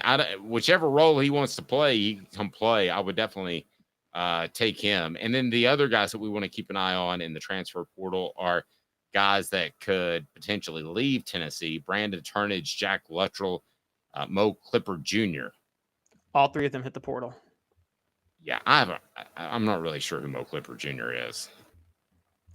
I think this is a good sign for Tennessee. That I remember when Mo Clipper committed to Tennessee with Messiah Reddick and a lot of those guys, a bunch of 3-star linemen when Hyper was just desperate to fill some bodies up front. But I think this could be that they're building up depth with Mo Clipper, an offensive lineman, and then Brandon Turnage was a nickel. He started in place of a hurt Theo Jackson in 2021, Dave, and won SEC Defensive Player of the Week. Never saw him again. I guess he just never, I guess when other guys came around, he was never able to take that next step. So seems like a good guy, but just didn't seem like he was cut out for Tennessee. Good guy. I mean, if he was delivering your mail, it would always be on time. Jack Luttrell, Mo Clipper Jr., I think are clearly signs that Tennessee has said you might be better served going elsewhere, and Tennessee's roster will be better with the players they bring in. Turnage, I'm 70-30 the same way. I feel the same way. I think Tennessee can bring in a better defensive back. But boy, I got to see it. I got to see them develop some defensive backs because right now they're either all really bad that they're bringing in or they're not developing. And either one's a problem, I think right? Tennessee is looking for life champions who have 5-star hearts. Awful. All right, Vols offer A&M transfer offensive lineman Remington Strickland, who sounds like I mentioned him. Yeah, you got him in there. Okay, he's going to play. He's going to play James Bond one day, like Remington Steele. That's a great name for a lineman, though, right? Did you get that reference? Pierce Brosnan, Remington Steele, then played James Bond. Did anybody get that? Caleb's too darn young. I am young. I'm a young guy. And then Willie Martinez has not entered the transfer portal yet. For the record, he's being sarcastic. That is the defensive backs coach. So, but Willie Martinez was a Butch Jones assistant, so he probably believes in 5-star hearts. I believe in 5-star hearts, but you've got to be 5-star talented as well.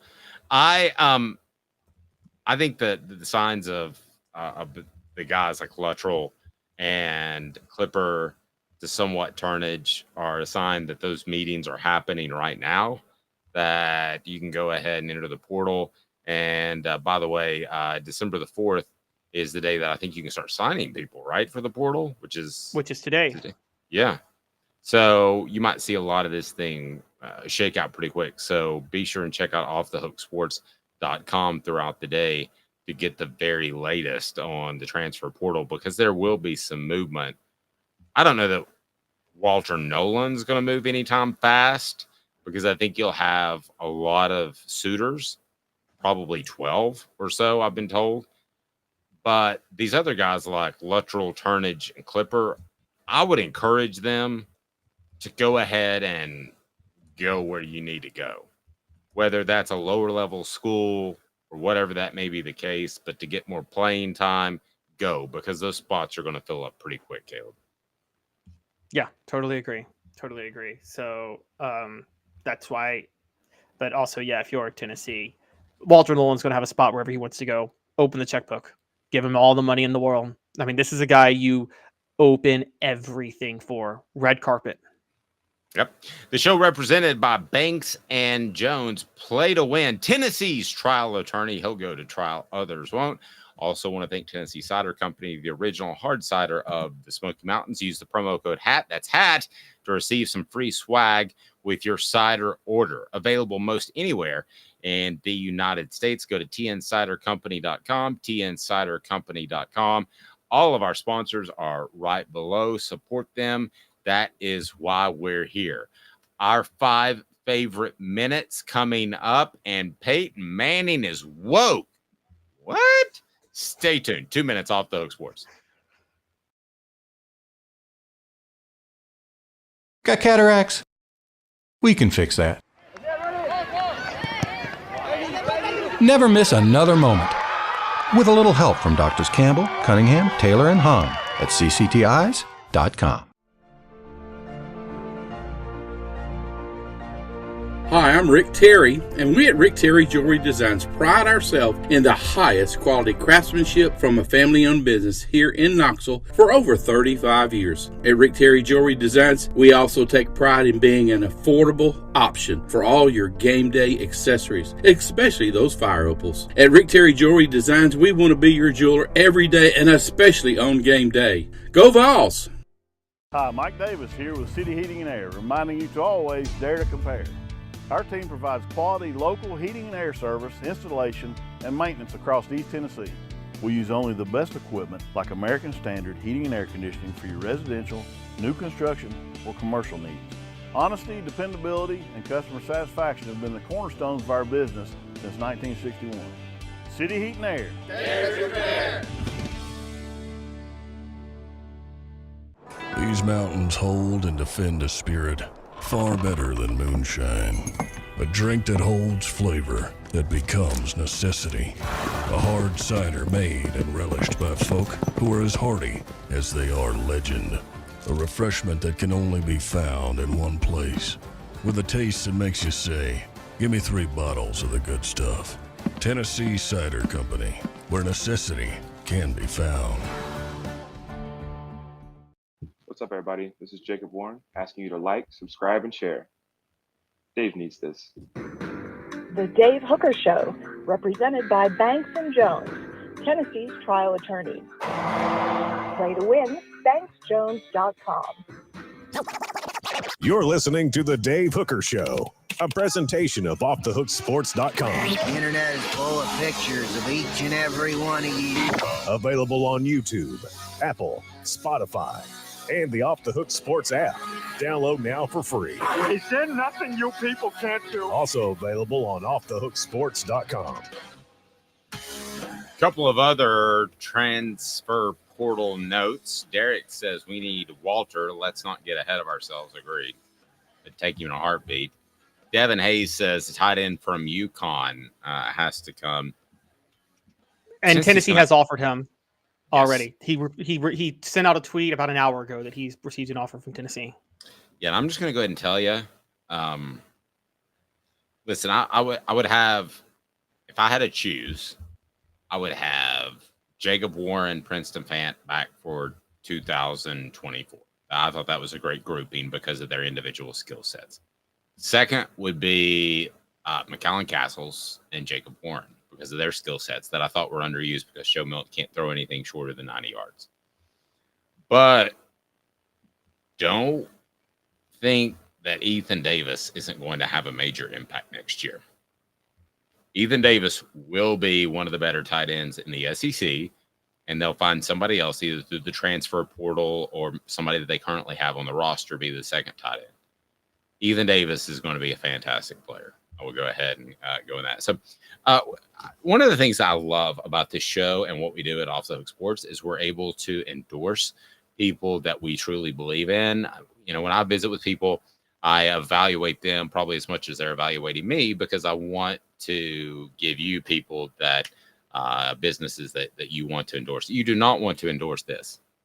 You do not want to be a part of this Sprite Zero Sugar Winter Spice Cranberry that I just grabbed out of the fridge. It tastes like, I don't know, some sort of gin alcohol drink, but it doesn't have any alcohol in it. This is absolutely horrible. I'm holding it up. You just cost us some money, Dave. You know, we were close to closing a deal with them. I'll endorse a lot through Coca-Cola, who I believe makes Sprite, because I'm a big Coke Zero guy. But wow, Smoky Mountain Red says he likes them. I feel like I'm drinking a gin drink in the morning. I don't like anything about this. But anyway, there we go. All right, go ahead and hit that like and subscribe button. We greatly appreciate that. We're going to continue, by the way, the Black Friday sale on our Celebrate 98 book. They are there, and it's right below. So click on it. It makes great Christmas presents. We're almost at that time. The holidays are here.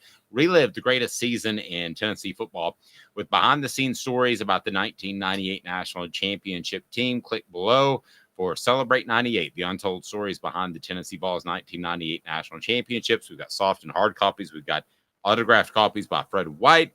We also have packages that you can get 6 books if you want to use them for stocking stuffers or Christmas gifts.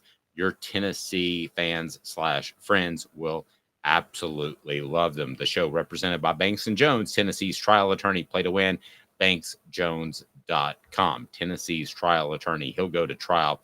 Other people won't. I can promise you that. All right, so what's the deal with Peyton Manning being woke? Because I don't want to do. I didn't want to do this, but also our 5 favorite minutes coming up, where you direct the show and we answer your questions. We'll end every show from this point forward. But Peyton Manning's woke. What are you talking about?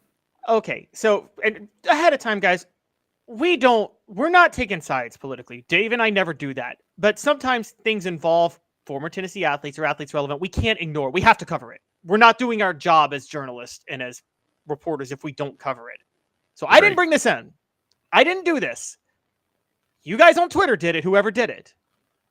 Peyton Manning and Omaha Productions did a commercial with Bud Light over the weekend. We all know the anger at Bud Light from last year.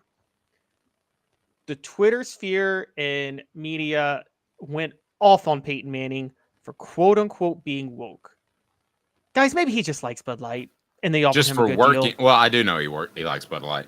For working with Bud Light and doing an ad, because people are still mad at Bud Light for what happened last year. Now Peyton, poor Peyton. He's been hated he's been hated by the woke mob and now the anti-woke mob. The woke mob hated him 7 years ago, Dave, because remember the whole trainer incident that got resurfaced? That was More so stupid than that they you resurfaced. know. I mean,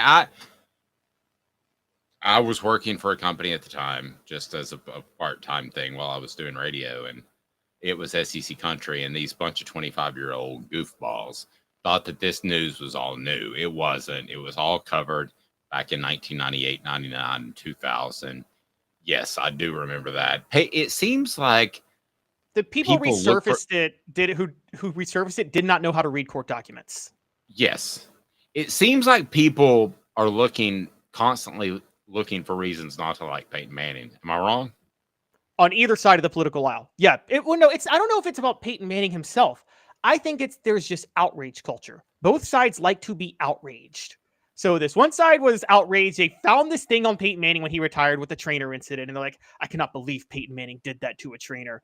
And, which we all know that there were a lot of other issues. I think, I do believe that trainer had been allegedly calling the Knoxville News Sentinel for years afterward, trying to get people to report on it still, even though the lawsuit had already been settled.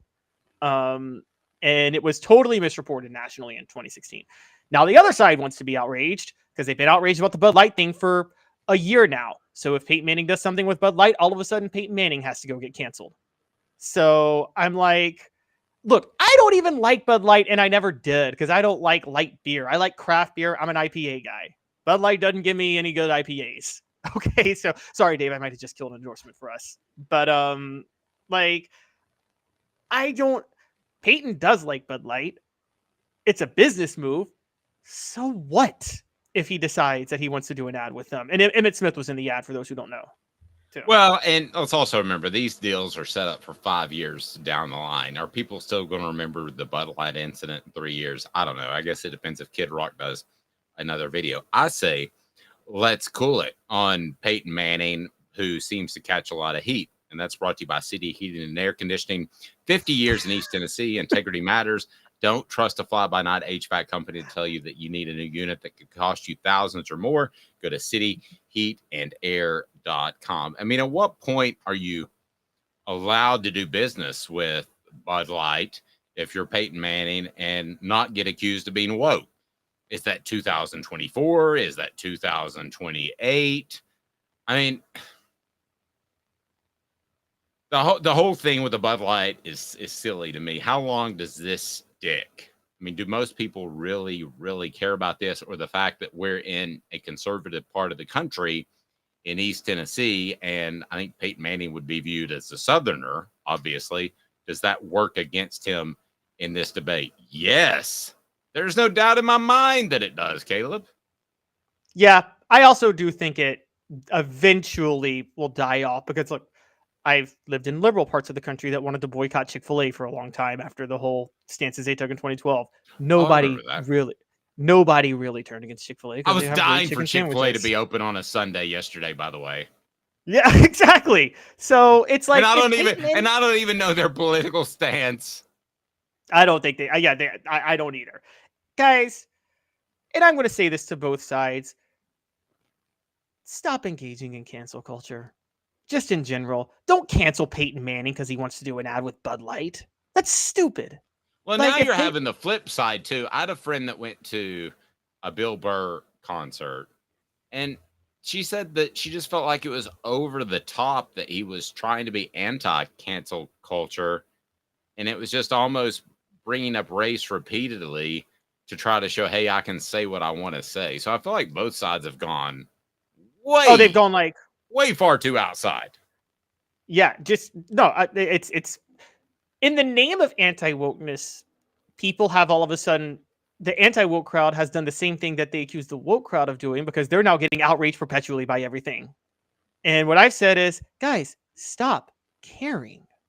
Either way, stop caring. And just for the record, I got news for y'all.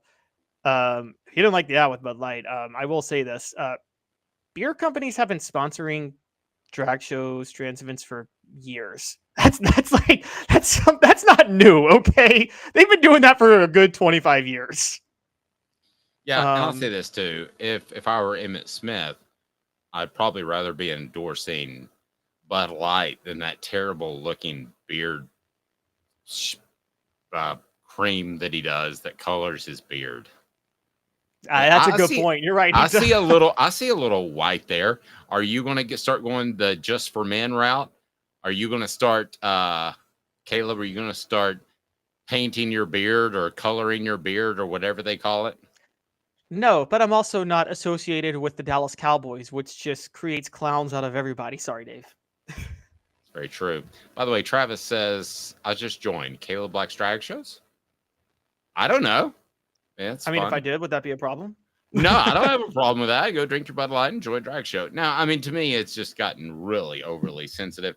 And I think that's because we have a lot of we have a lot of social media where people can make their opinions known, and sometimes it's a little bit silly. But if you leave an opinion on something that matters, don't leave an opinion getting outraged that somebody does something with the company, and it's. Let me tell you this too. Omaha Productions has gotten so big. There's a good chance Peyton Manning wasn't called about a Bud Light relationship. I mean, well, he's in the commercial though, so. Okay, well, he's in the commercial, but other than that, yeah, but I mean, I think we live in a part of the country that still finds that offensive to some people. I think most of the country have absolutely no problem with Bud Light anymore. I think that's absolutely starting to end, don't you? I mean, look, the only reason Bud Light might have stepped in it is because they kind of took attacking their clientele after that. They're like, we have a toxic bro culture and we're trying to move on from that. Well, sorry, that's your drinkers. I don't know if Bud Light can come back, honestly, because that was just, it wasn't the ad. It was the stupidity of afterward. So I think they're still hurting because of that, because people drew attention to it. And unlike Chick-fil-A, let's be honest, Bud Light doesn't make a good enough product for you to want to drink it. Like, just willy-nilly. Easy. Like, but I will. Let's go. There's a difference between that and a Chick-fil-A chicken sandwich. Okay. I don't care how you feel about anything. I'm not boycotting Chick-fil-A because that chicken sandwich is just too darn good. Okay. It's time for our 5 favorite minutes. We're going to end every program with this from now on. And that is going to be what you would like to do, what you would like to talk about, any questions you have across the board, because we absolutely love the community that we built, and we want to give you an opportunity to go ahead and ask us any questions. So one of the questions was about the tight end from UConn. He visited Tennessee. So the tight end from UConn, help me with his name, Caleb. His name Justin Jolly. Sorry, Justin Jolly. I don't know if you say Jolly or Jolie. How happy would Tennessee be to get Justin Jolly? And any other comments you have about any subject, it's our 5 favorite minutes because it's about you, the community that we're building on Off the Hook Sports. This is kind of like our video chat board that we'll end the show with every day. So what else would you like to talk about? Let's go ahead and get your thoughts. Get on board now. Tennessee would benefit greatly from Jolly, but are we kind of talking about we're at the point where you would like Walter Nolan versus anybody else? Walter Nolan is worth the same amount of money as everybody else you would try to get in the transfer portal if you had for NIL cash. Because Tennessee's not looking for a quarterback. Any other school, if they were looking for a quarterback, you would say a quarterback's worth more. But is Walter Nolan worth as much as any person in the transfer portal to Tennessee? Yes. I'd say yes. You get him from an SEC opponent. He's a key position. Man, I'm with you. I don't think that there's another player that Tennessee would or should offer more money to than Walter Nolan right now. Not in the transfer portal, not that we know of. Somebody may jump into the transfer portal down the line, but I can't a great receiver. That I don't think there's going to be a Brew McCoy or Addison Nichols type guy at receiver. I think they would love to have that type of guy. I don't think he's going to be out there. An offensive lineman isn't going to garner the same sort of interest that Walter Nolan would.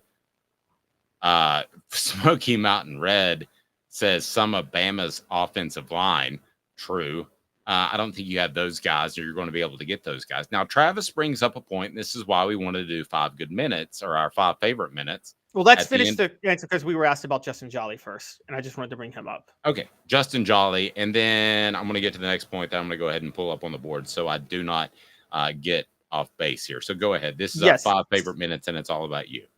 So Justin Jolly on the year had 56 catches for 578 yards and 2 touchdowns. I misspoke last week. I thought McCollum Castles was coming back for some reason. You're right, he's gone. Even if Ethan Davis is a rare athlete, I think Heupel likes to have 2 tight ends that he can rotate in and out. So would Justin Jolly be a good pickup? Yes. Is it worth sacrificing? Well, you can't ask a 245-pound tight end to go out there and play every series the way. You're right. Exactly. There's no way in creation.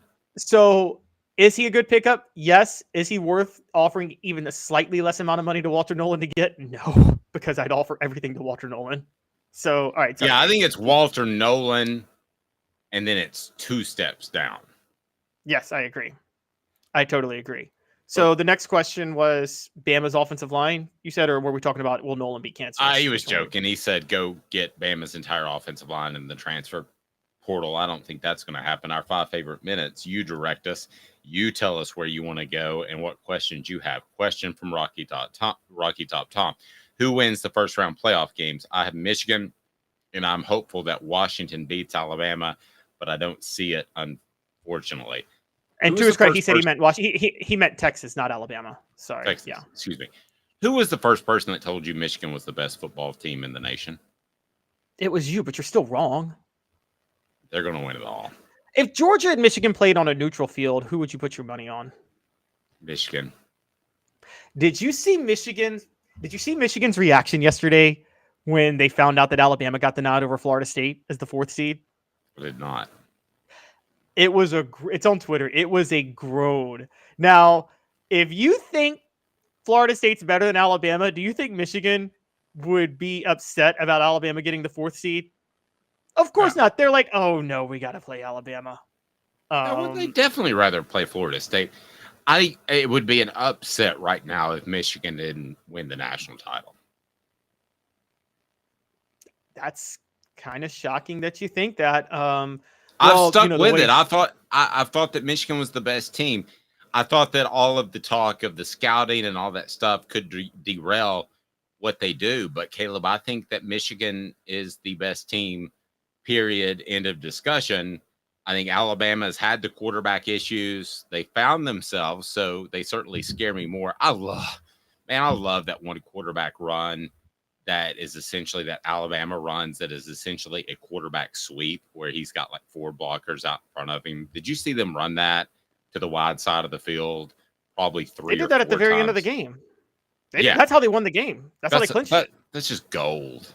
That's gold. Yeah. And you have the option because it's a sweep and it's a slow developing play.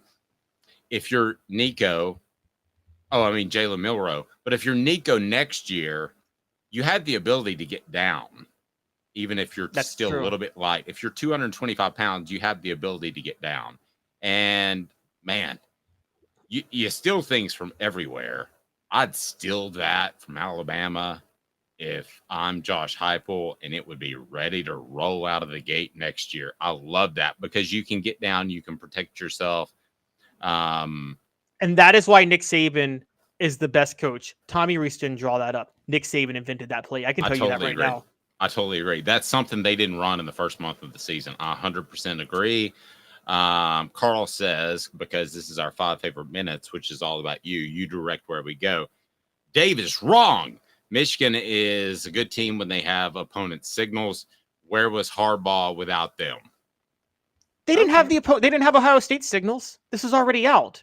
You don't think that like if they once they were made aware of Michigan signals, I'm pretty sure they switched up their signals for Michigan, and Michigan still beat Ohio State. Yeah. No, I think the signal stealing thing had an effect here and there. I don't think it was an overall reason that they're undefeated and won the Big Ten championship.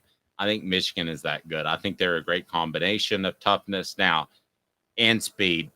Now, are teams like Alabama and Georgia and Tennessee faster overall? Probably. But, man, I think Michigan's a tough football team. I think if you're a Big Ten team, you want Jim Harbaugh to get that NFL job. And I think he probably will in this offseason. I think Michigan's run is now. I think Harbaugh leaves because of all the issues he's had with the NCAA, and he wants to be in the NFL. Okay, old school for me, though. I question, does Michigan have the athletes on the outside to hang with somebody like Jermaine Burton? That is a fair question. And I think that's where Alabama has the edge. But do they have the edge in toughness and physicality anymore? No. I think that Alabama and Georgia had that edge a couple of years ago. I don't think they have that over Ohio State and Michigan now. No, I don't think. I think they might have it over Ohio State. Ohio State is soft under Ryan Day. Like, that's whatever you want to say about Urban Meyer, and Dave, you would agree with me on this probably. Urban Meyer ran a finesse offense that was fast-paced and tempo, but did he ever have a team that wasn't tough? Like, those Florida teams were tough, and so was that Ohio State team. And those Florida teams, even though they ran fast-paced and up-tempo and the option type of look, they were physical at it. I mean, they weren't Nebraska physical, but they were physical at it. Yeah. How many hits did Tebow take just running up the middle? He played like a fullback in college.